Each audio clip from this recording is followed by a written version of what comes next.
estamos recebendo em nosso estúdio, com alegria, nosso amigo advogado Daniel Domingues. Bom dia, Daniel, seja bem-vindo. Bom dia, é um prazer, satisfação estar aqui. Espero atender as dúvidas e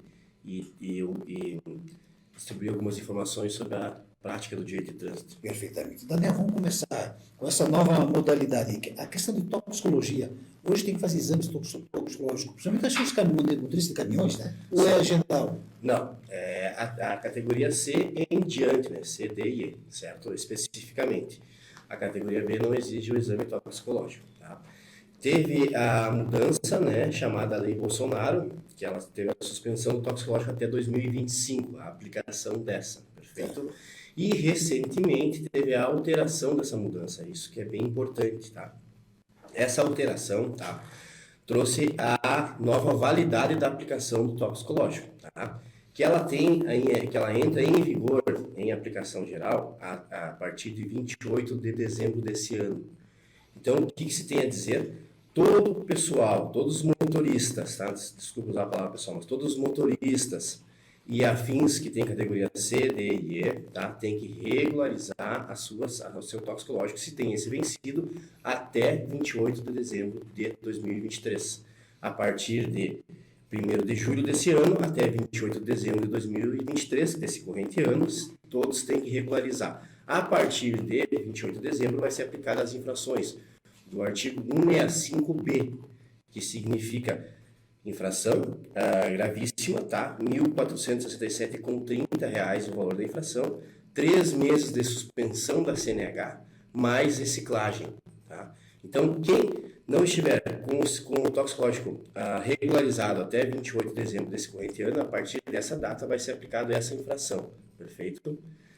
Um segundo detalhe do toxicológico é o tempo de aplicação dele. São 30 meses de janela, de intervalo, tá? Então, a cada 30 meses, o motorista tem que fazer o toxicológico. Eu digo motorista, mas quem tem as categorias, perfeito?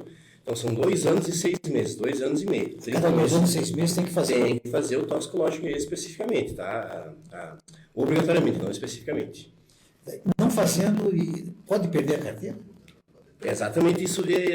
A aplicação de quem está dirigindo com toxicológico vencido é a suspensão de 3 meses da CNH, mais reciclagem. Então, se ele tem 3 meses de suspensão, tá? Com a aplicação da multa por dirigir com toxicológico vencido, já aconteceu essa infração e ele continuar dirigindo, vai acontecer a cassação, que é multa por dirigir com CNH suspensa, 2 anos sem dirigir, mais fazer toda a CNH de novo, ou parcialmente. Volta todo o processo. Exatamente. Outro detalhe, multa por excesso de velocidade. Não dá nada, o pessoal diz. Não é bem assim, né? Não, aí é que tá. Tem a multa de excesso de velocidade 218.1, 218.2, 218.3 do CTB, tá? Artigo 218.1, 2 e 3. O que significa isso? A aplicação da multa 218.1 é excesso de velocidade até 20%.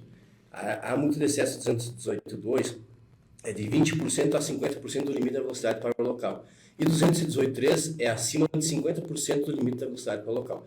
Quanto excede acima de 50% do limite da velocidade, vai gerar suspensão da CNH. Automaticamente? Não é automaticamente. Nenhuma multa é automaticamente. Sempre tu tem direito à ampla defesa e o contraditório. Tá? Então, o que isso significa? Tu poderá recorrer da decisão, da infração, enfim. Mas ela vai gerar, depois de transitada em julgado a infração, no caso, né, depois de se foi feito o recurso ou não, depois dela passar as fases delas até a parte da aplicação da suspensão, ela vai gerar uma pena de 2 meses a 8 meses, tá? Mínima de 2, máxima de 8. Ninguém sabe a aplicação do tempo de suspensão quando é multa de excesso de velocidade. Ela é mínima de 2, máxima de 8. O que significa isso? Todo condutor tem os chamados antecedentes de trânsito. Foi em pontuação, vai ter lá todo o histórico do condutor. Sim. Nesse histórico, e dependendo da via, a situação, vai ser aplicado o tempo de suspensão. Ele pode pegar a mínima que é 2 meses, pode pegar 3, 4, 5, até 8. Tem que estar atento, hein? Sim. Bom, eu quero só dar bom dia primeiramente para o doutor que está agradecendo, o doutor Daniel conosco, e lembrar o nosso ouvinte que está nos acompanhando que você pode participar. Mande a sua mensagem, a sua dúvida sobre o direito de trânsito para aqui no nosso programa. Caso o doutor possa responder aí, ele vai explicar aqui para nós. Também o pessoal que está nos acompanhando através do nosso telefone 9198-2133. O Paulo Rodrigues de Moraes, doutor, ele está falando, por que só o motorista de caminhão e de veículos de categorias A ou B não precisa? Isso é injusto dessa lei para todos. Acho que ele está falando dessa questão do exame toxicológico, né? Que é uma lei que está só para veículos de categoria alta, é isso, doutor? Isso. Exatamente. Essa lei ela é específica para atingir quem está em atividade remunerada a CNH. Porque a justiça em si, TJ, STJ, STF, tem o entendimento de que quem dirige a trabalho tem que ter a dobra de cuidado, né? Esse é que não pode trazer risco às pessoas, porque vai carregar cargas e demais afins que podem trazer riscos a terceiro. Então a interpretação é essa. Inclusive essa interpretação é feita rigorosamente. Eu vejo muitos, às vezes, colegas que trabalham com a matéria, despachantes e demais, aplicarem o direito ao trabalho da CNH como defesa. E é literalmente um balão, tá? Porque a justiça tem a interpretação contrária. Quem tem a CNH vinculada ao trabalho é que tem a dobra de cuidado. Esse que deve ser punido, tá? Então, essa esfera de defesa é um balão. Para quem não conhece a matéria, literalmente. Então, essa exceção, o que eu também concordo, que deveria ser estendido, inclusive tem um projeto em andamento, já não é de hoje, tá? Queria se estender até a categoria A e B, mas ainda não está em vigor e ela é aplicada dessa forma porque, imagina-se, né? Um motorista de uma van que carrega seres humanos, um motorista de um caminhão, até ele conseguir daqui a pouco ali parar um caminhão, não é a mesma lógica de ele parar um veículo pequeno, tem função da tonelagem quilo. Então, a exceção ela é aplicada por isso, mas eu concordo, né, que deveria ser uma regra geral. Inclusive, tem um projeto também sobre o drogômetro, né, que vai ser aplicado, que penso eu que logo vai entrar em vigor, que vai aplicar o controle de uso de drogas ao motorista. Eu ia fazer uma pergunta, por exemplo, uma multa virtual. Certo? Bem, como é que a gente consegue? Por exemplo, eu recebo uma multa virtual, não tive lá, tem como procurar sempre um profissional, né? Exato. E essa é uma dúvida recorrente, o pessoal se desespera, o pessoal acha que o veículo está clonado, porque toda multa virtual sai a expedição lá Detran 15 horas. Né? Então, Porto Alegre é a cidade, sede capital. Então, todo mundo pega essa infração e acha que o veículo foi clonado. Mas eu não fui a Porto Alegre, eu não conheço Porto Alegre, como é que tem uma multa em Porto Alegre? É o que acontece. Quando o veículo sai em nome de pessoa que não tem CNH, ou que está com a CNH suspensa, e ele é o proprietário, sempre que alguém dirigir esse veículo, tem que identificar o condutor no prazo de 15 dias a partir da chegada da infração. Então, está lá o prazo específico para a identificação do condutor. O que as pessoas acabam fazendo? O veículo está no nome de uma pessoa, um exemplo, que não tem CNH. E aí comete uma infração de estacionamento, por exemplo, certo? Não identifica o condutor. O Detran vai fazer a leitura virtual que aquela pessoa estava dirigindo o veículo. Por que virtual? Porque ele não identificou o condutor. Quando não identifica o condutor, o proprietário passa a ser o responsável pela infração. Então, sei lá, expedição virtual, 15 horas, multa dirigir sem CNH, certo? Mas vinculada a ela, tem uma linhazinha embaixo, especificamente dizendo qual infração que gerou essa. Isso que o pessoal acaba não olhando. Então, embaixo, no cantinho, vai estar que foi a multa de estacionamento. Aí o pessoal, mas como que o Detran pressupõe que digamos, a minha mãe que tem CNH estava dirigindo? Porque você não arcou com a tua responsabilidade de identificar o controle do prazo. Tem medida de identificação ainda na via judicial, que é a interpretação corrente, tá? Fora do prazo, desde que tu prove que não era essa pessoa a condutora. Isso é entendimento específico da nossa justiça. Porque justamente se tu comprovar, como não tem auto de infração, não tem flagrante, se tu comprovar que não foi essa pessoa que estava dirigindo, tu pode identificar ainda o verdadeiro condutor na via judicial. Mas o grande susto é esse, né? Então, quando a pessoa pega a infração, se acalma, baixa ela devagarinho, o olho que vai estar lá a multa que gerou ela. Ou um cuidado específico. Recebeu uma infração virtual, recebeu uma infração, está o carro de uma pessoa que está sem CNH ou está com a CNH suspensa, cumprindo alguma penalidade, identifica o condutor para não gerar esse segundo problema. Doutor, nosso ouvinte está perguntando aqui, ele pediu para não ser identificado, mas ele pediu o seguinte, ele disse que vendeu um veículo para uma outra pessoa e aí foi feita aquela transferência digital, que agora não tem mais o preenchimento do DUT, né? O famoso DUT, já é tudo feito digital. Só que o novo proprietário, que tem lá o prazo de 30 dias para fazer a transferência, não fez a transferência e o veículo segue no nome dele. Mas aparece lá que o veículo está em transferência. Nesse caso, por exemplo, ele pode se incomodar, ele pode ter algum problema, digamos assim, se o cara não pagar o IPVA mais do carro, quem é que vai ficar responsável pela multa, ou se esse veículo tomar uma multa, quem que é o responsável? É o cara que comprou e não transferiu, ou o antigo dono que está aguardando a transferência do novo proprietário? Nessa forma, tem que dar os parabéns para ele, porque quando ele, pelo sistema, com a documentação, ele comunica ao Detran, ele não é mais o responsável, ele não passa mais a ser o proprietário do carro. Por isso que quem vende o veículo tem a obrigação, é ao contrário do que o pessoal tem a interpretação. Eu vendi o carro, mas eu confiei no cara, o cara não transferiu. Não, a obrigação de transferência do carro é do vendedor. Então, quando tu vende o carro, tem que comunicar ao Detran que tu vendeu o carro. Pode ser digitalmente, pode ser via balcão CRVA, mas tu leva a documentação, preenche o DUT e informa ao Detran. A partir desse momento é comunicado a venda para o novo proprietário. Ele é o proprietário. Todos os atos são de responsabilidade dele. Se ele não terminou a transferência, como no caso dele, ele vai receber uma multa quando ele for transferir o carro por não transferir o carro dentro de 30 dias, mas já como novo proprietário do carro. Então ele está seguro, porque ele comunicou o Detran da venda do veículo. E se esse veículo tomar uma multa, que é o caso que ele está perguntando aqui, ou, por exemplo, o novo proprietário deixar de pagar o IPVA, quem É fica sempre na de responsabilidade do novo proprietário, porque como ele já comunicou a venda, ele não é mais o proprietário. Se ele consultar lá, o veículo lá não está no nome dele, está no nome do novo proprietário, porque ele comunicou a venda através do sistema digital do Detran. E se quando alguém entrega um carro numa concessionária, numa garagem? Esse que é o grande vilão da história. Porque às vezes, uma concessionária tem 300, 400, 200 carros. Certo. Ele não vai achar. Qual é o processo legal para isso? Exato, porque assim, então a pessoa quando vende o veículo para uma garagem, tá? Acontece muito que é por costume, tá? Então o costume tem aplicação de lei, por isso que a justiça tem essa exceção, tá? Pelo costume, acaba-se não transferindo o carro de imediato nem comunicando a venda ao CRVA. Então só tu passa os poderes, tu traz uma procuração para o garagista vender ou repassar o veículo. Por quê? Porque às vezes a pessoa compra o carro e está pagando parcelado ao garagista. Então o garagista, a única garantia dele receber o valor total é só transferir quando quitar do carro. Mas enquanto isso a pessoa está rodando com o carro no nome de terceiro, que é o terceiro de boa fé, que não tem nada a ver com o pato. A palavra pato que a gente tem o jargão, né, brasileiro. Então, nesse sistema, a pessoa tem que se municiar de documentos, tá, para provar que ela vendeu o carro naquele dia, que significa tradição. A tradição comprova a venda do bem pela entrega. Isso significa tradição no verbo jurídico. Então, o que eu quero explicar? A pessoa tem que guardar procuração, todos os documentos, né? Conversar, hoje a ferramenta WhatsApp, ela comprova, tá? Então, conversar com a garagista, olha, eu estou te entregando o carro nessa data, tá? Estou te fazendo a procuração, tira foto, tá? Estou te deixando o carro, você é o responsável pelo veículo, tá? E aí, com essa documentação, ela se resguarda. E cobrar sempre, que a obrigação, eu volto a dizer, é do vendedor na hora de vender o carro, comunicar a venda. O certo é isso.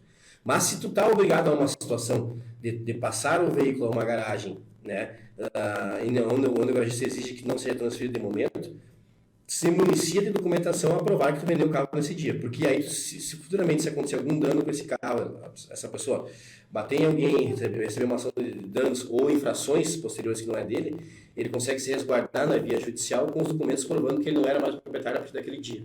Através dessa procuração, dessa conversa do WhatsApp, de toda a documentação que ele provou que entregou o carro naquele dia. Doutor, tem mais pergunta aqui do nosso ouvinte. O Vladimir Zamadei, acho que ele não entendeu muito bem a sua dúvida, então eu vou repetir aqui a pergunta dele. Ele perguntou que ele não entendeu que todo mês tem que fazer o exame ou ele é feito de uma vez por ano? Acho que é o exame toxicológico, ele quer saber a cada quanto tempo vai ter que ser feito. Janela de 30 meses, 30 em 30 meses, 2 anos e 6 meses tem que ser feito o exame Então quem faz o exame vale por 2 anos. 2 anos e 6 meses. 30 meses, bem certinho, 2 anos e 6 meses. Luiz. Eu ia falar o seguinte, eu estou naquelas blitz lá, parada legal aí, né? Certo. E o rapaz pede, olha, eu queria fazer o teste para você beber ou não beber. Perfeito. Qual é o benefício em fazer ou não fazer? O que o senhor recomenda? Como é que é o processo? Porque às vezes pode gerar prova contra si mesmo, né? Qual que é o processo legal disso? O que dá nisso? Certo. Vamos falar especificamente do que gera essa infração. Eu costumo dividir ela em 4 escalas, as infrações, tanto de negativo ao teste quanto de se fazer o teste. Tá? Depois eu explico a diferença de fazer ou não fazer o teste. Ela gera 4 punições especificamente. O valor pecuniário, R$ 2.934,70, é o valor da infração. 12 meses sem dirigir de suspensão, sem poder dirigir. Mais 33 horas de reciclagem, mais a prova teórica. Então são essas 4 infrações, tanto para quem fez o teste e para quem não fez o teste. O que acontece? Recentemente o STF se posicionou a essa infração, tá? Dizendo que a infração de negativo ao teste é uma infração de mera conduta. Então você vai ser multado pela conduta de se negar a fazer o teste. Desimporta-se da prova da embriaguez. Esse é o grande detalhe.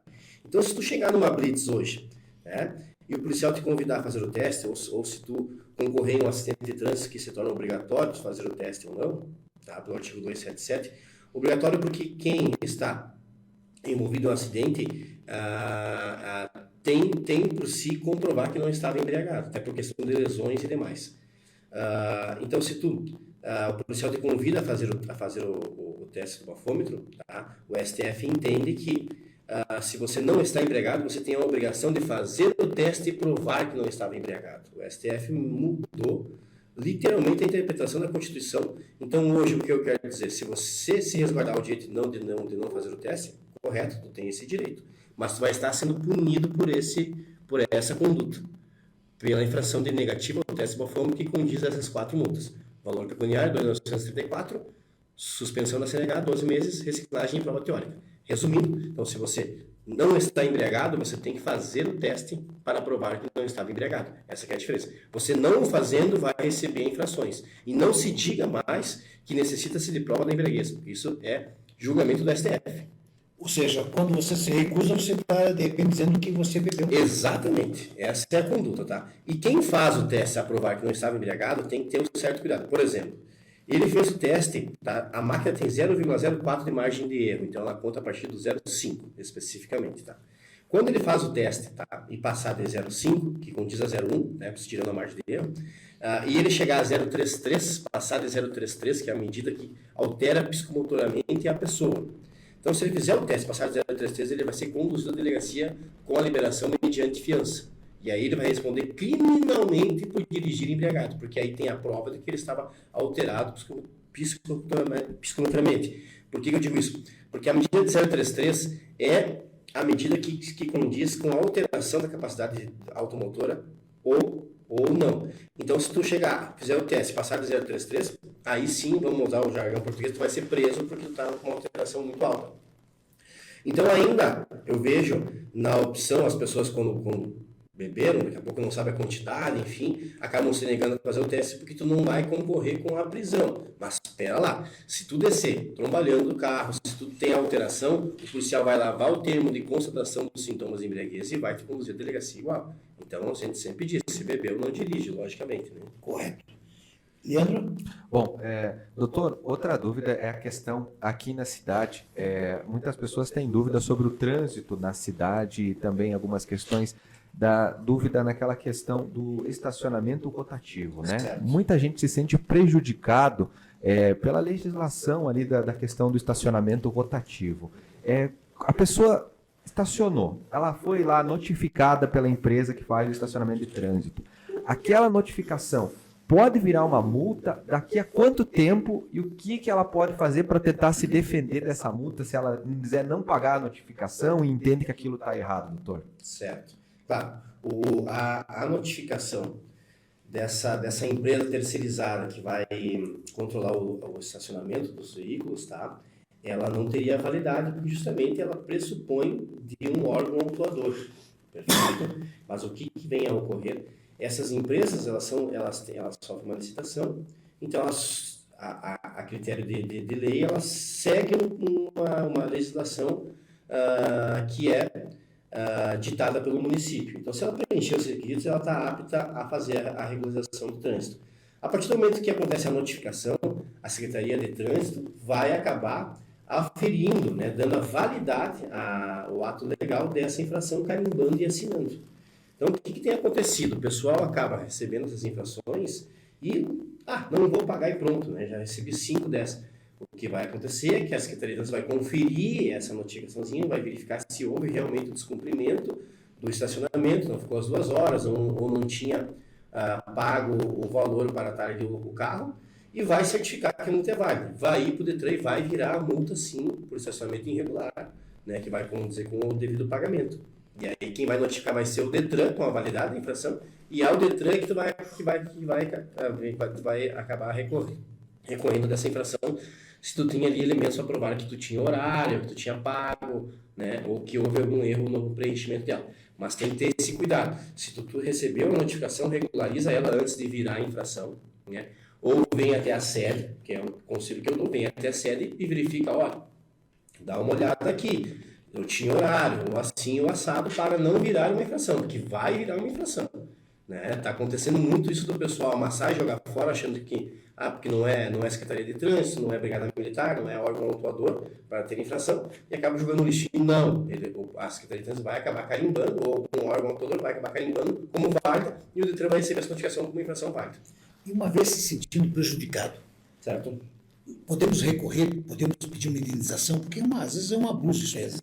Exato. Tem processo? Eu vejo bastante gente reclamar do estacionamento, né? E vai acabar com que a prefeitura vai ter que abrir um pouco o olho, na minha opinião, nesse sentido, porque tá se dando, na minha opinião, não estou indo contra a empresa, muito pelo contrário, eu acho que tem que ter o estacionamento, até porque para tu conseguir chegar no local tem uma vaga disponível, né? Então tem um benefício, né? A rotatividade faz com que tu chegue a determinadas ruas e consiga estacionar. Então não é só ponto negativo nisso, a gente tem que ser claro, né? Mas o detalhe importante aí no meio disso é que essa operação do Fiscalize ali, o trânsito para as vagas, tem que ser em prol da comunidade. Então, tem que ter um pouquinho, na minha opinião, de jogo de cintura. Passou uns minutinhos, né? Tolerância, né? Tolerância, a palavra certa, conversa com o condutor. Verifica se realmente não tem saldo na placa, né? E procura daqui a pouco ali, nem que seja por uns minutos, verificar se o proprietário não está perto, se não está aqui, não está lá. Claro, eu sei que é mão de obra, enfim, mas a pessoa está só indo na rua. Então ela consegue daqui a pouco dar um tratamento. Por que eu digo isso? Porque vai fazer com que a pessoa saia satisfeita, conseguiu estacionar, pagou pelo serviço, tá?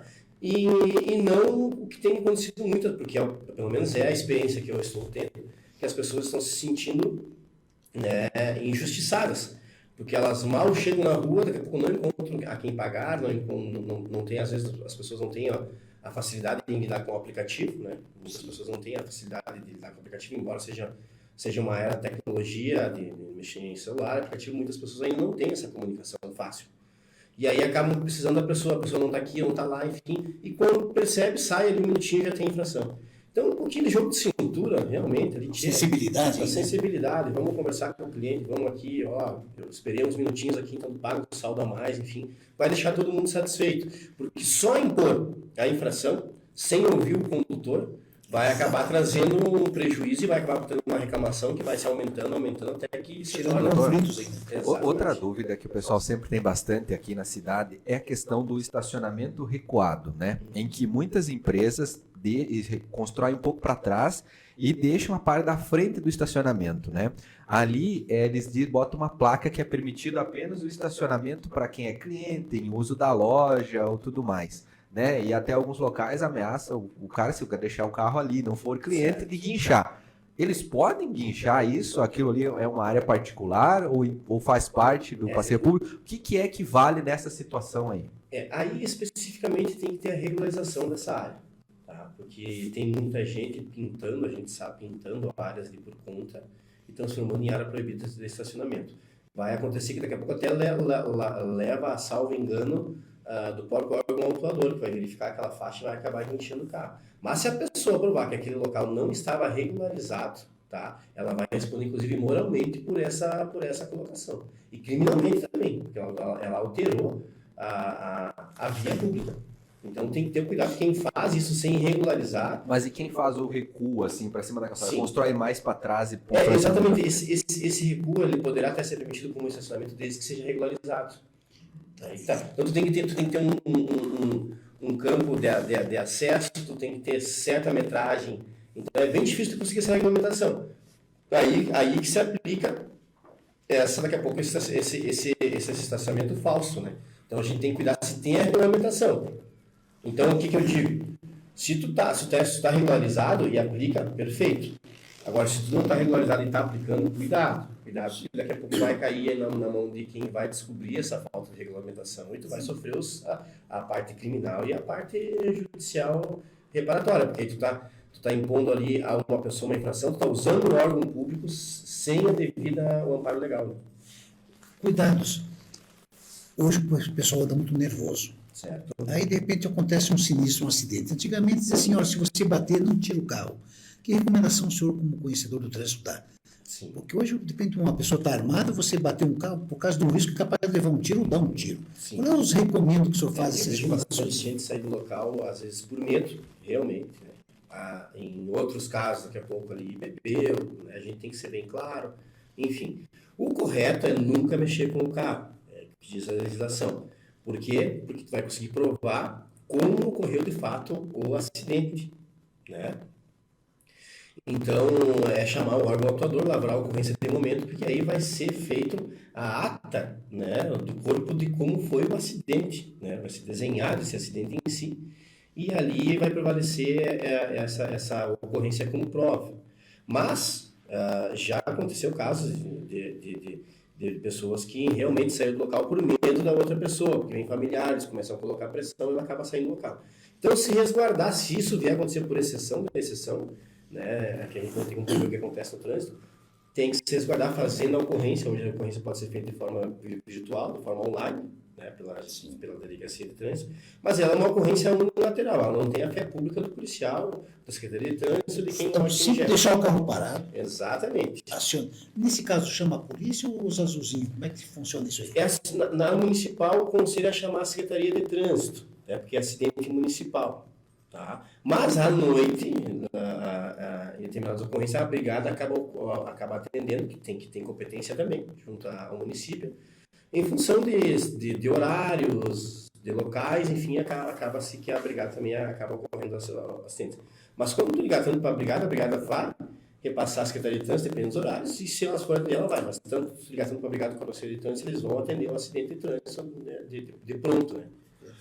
Muito bem, nós estamos chegando já ao final da nossa entrevista, são 8 horas mais 2 minutos e também ao final do nosso programa. Eu quero agradecer muito a presença do Dr. Daniel aqui, é um amigo meu de muitos anos que eu conheço, né? Eu tive a honra, das pessoas que o jornalismo me deu a graça de conhecer é esse cara que eu admiro muito, um conhecedor exímio do trânsito, se dedicou a vida a estudar sobre as leis de trânsito, né? Então, muito obrigado, doutor, por se fazer presente aqui na manhã de hoje. Eu sei que o senhor é sempre muito ocupado e aí tirar esse tempo para vir aqui esclarecer as dúvidas dos nossos ouvintes, conversar conosco é muito importante nesses 10 anos do AU Online. Por favor, retorne outras vezes, que é muito importante esse seu conhecimento aí sobre as leis aqui para esclarecer a nossa comunidade. Obrigado, doutor. Satisfação, pessoal do online, Leandro, satisfação principalmente pelo nosso convívio, agradecer a confiança, né? Espero fazer parte mais vezes de matérias, porque falta muitas informações aos condutores. O Código de Trânsito traz bastante benefícios também que não são falados, né? Então, fico à disposição, uma honra também ter lhe conhecido, Leandro, uma honra lhe conhecer também, que o online é muito prestigiado, é muito respeitado, e é um canal de comunicação que está, literalmente, vamos usar a palavra, está explodindo. Então, parabéns a vocês e obrigado pelo convite. Faltou espaço, né, Luiz, para a gente falar de tanto assunto de trânsito que tem Mas vai acontecendo surgir por aí, dúvidas, né? nós vamos requisitá-los. Claro, É sempre verdade. Muito bem, obrigado também, Luiz. Amanhã às 7 da manhã estamos de volta, né? Amanhã, então,